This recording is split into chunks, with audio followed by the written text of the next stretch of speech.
Something was wrong the moment she entered the mansion. The lights flickered dimly across the long marble hallway. Footsteps echoed like secrets running away, and in the center of the living room stood a little girl, lone still, staring at the floor as a crowd of adults moved around her like she didn't exist. No one talked to her. No one touched her. No one even looked at her, and the new maid Alina felt her heart twist.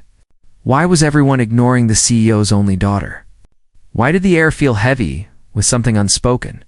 And why, when the girl finally raised her eyes, did it look like she had been silently screaming for years? Before the truth unfolds, make sure to like this video and subscribe to Hopeful Stories, so you never miss powerful stories like this one. Alina had worked in several homes before, but none had felt as peculiar as the Rivera mansion. Owned by the famously strict but incredibly successful CEO, Adrian Rivera. She had heard whispers about his coldness, his unreachable standards, and his famously private family, but nothing prepared her for the atmosphere she stepped into on her first day. As she entered, the staff moved swiftly like shadows. Eyes lowered, shoulders tense, as though merely existing too loudly would bring them trouble. Yet what struck Alina most wasn't the staff's fear, it was the little girl standing in the middle of the room.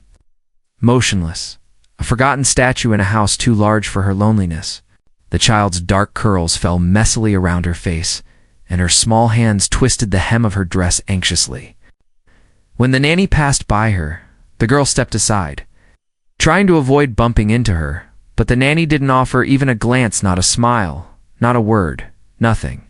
The chef walked by carrying a tray, ignoring her completely. Two butlers discussed something right beside her, yet acted as though she was invisible. Alina watched the scene unfold with growing discomfort, her chest tightening as if she were witnessing something deeply wrong. No child should ever look that accustomed to being overlooked.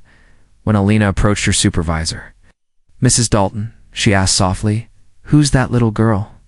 The supervisor's lips tightened.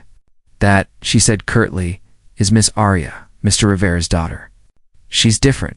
Keep your distance. Don't try talking to her unless you have to. She won't answer anyway." Then, lowering her voice, she added, "Her condition makes things difficult. The staff doesn't want trouble." Nothing about the explanation felt right. Alina had worked with children before, even those on the autism spectrum, and none deserved to be treated as though they were burdens to be avoided. Later in the day, while dusting the stair rails, Alina noticed Aria sitting alone on the floor in the corner of the hallway, her small fingers tracing imaginary shapes in the air. Every now and then she hummed a soft, shaky tune. It wasn't disruptive. It wasn't strange. It was a child trying to comfort herself in a world that offered her none. At lunchtime, Alina carried a tray to the dining room, expecting to place it in front of Mr. Rivera. Instead, she found him standing stiffly at the head of the table, his posture demanding perfection even from the walls. His face was unreadable, stern yet exhausted, a man who carried the weight of an empire, and perhaps something heavier. Aria sat at the far end, as far from her father as physically possible, poking at her food silently. Mr. Rivera never looked up from his laptop. "Eat properly, Aria," he said, not even glancing her way. His tone wasn't cruel, just rigid, too rigid for a child already curling inward, like a wilted flower. When Aria shifted slightly, her fork clattered on the plate. She froze, though terrified she had done something terrible. But still, no one looked at her. No one reassured her. No one cared. That evening, as Alina carried laundry down the hallway, she heard soft sniffles. She followed the sound to find Aria sitting alone again, knees pulled to her chest, rocking gently. Alina crouched slowly. "Sweetheart, are you okay?" Aria didn't respond. Her gaze stayed on the floor, breathing shallow and uneven. Alina felt something rise in her anger for the world that treated this child as an inconvenience, and tenderness for the small soul trembling in silence. She didn't touch her, didn't rush her, didn't pressure her. She simply sat nearby, humming the same melody Aria had hummed earlier. To her surprise, Aria's rocking slowed. She looked up just slightly. Just enough. Her eyes filled with something fragile and hopeful.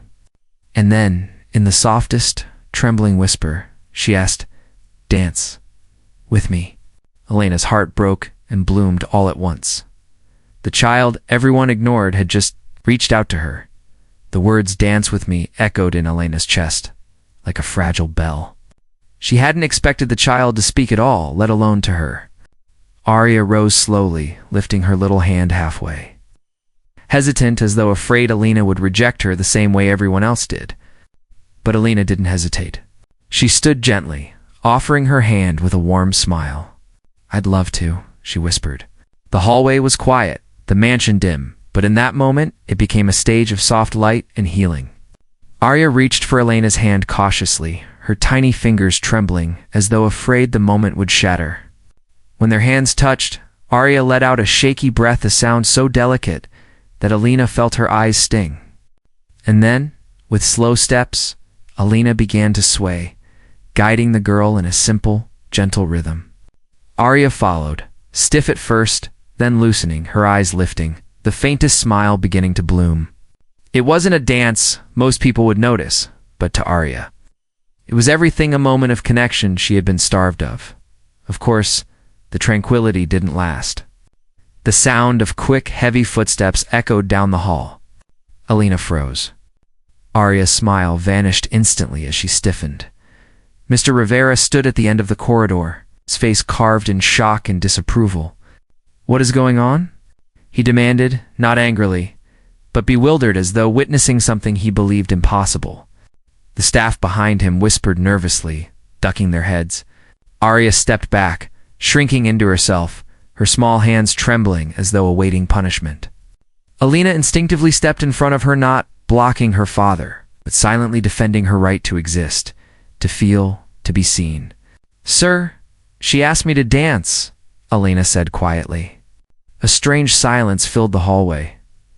Mr. Rivera's eyes flickered confusion, disbelief, deep exhaustion. "She doesn't speak to anyone," he said softly, almost to himself. "Not to me. Not to her therapists. Not to the staff. And you expect me to believe she asked you?" Elena didn't back down. "She did, sir. But what truly shifted everything wasn't her words. It was Arya's small voice, trembling behind her. "Daddy?" I danced." The mansion seemed to stop breathing. Mr. Rivera's entire posture crumbled. He took a step toward his daughter, slower than Elena expected, as though afraid she might vanish if he moved too quickly. Arya flinched slightly, and he halted, pain flickering across his hardened expression.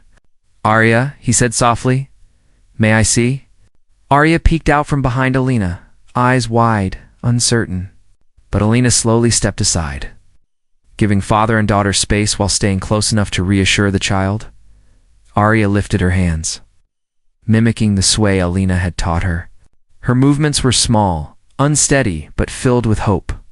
And for the first time perhaps in years, Mr. Rivera's eyes softened. Emotion trembled beneath the surface, raw and unguarded. He knelt, lowering himself to her level. "I'm sorry," he whispered, voice cracking. "I didn't know how to reach you." Tears slipped down Arya's cheeks. Elena watched quietly, her chest tight with emotion. A single moment, a tiny dance, was breaking through years of silence between a father and his child. From that night, everything shifted. Mr. Rivera demanded change, not through anger, but desperate determination. He apologized to the staff for ignoring his own daughter's needs and hired specialists who valued compassion over convenience. He spent evenings learning about autism, trying different communication tools. Most importantly, sitting with Arya, not expecting words, just offering presence. The mansion that once felt like a cold museum became a place of soft music, gentle routines, and laughter that grew slowly but surely. And Alana Shea became more than a maid to Arya. She became a steady hand, a patient voice, a friend who saw her when no one else had bothered to look. One afternoon, months later, Arya tugged her father's sleeve and whispered, "Dance with me." The same words she had once given Elena. This time, he didn't hesitate. He lifted her into his arms, swaying gently while she giggled softly into his shoulder. Elena watched from the doorway, held by the quiet beauty of a family finally learning how to love in the way the little girl always needed, all it had taken. Was someone willing to see her? If this story warmed your heart or brought even a single tear?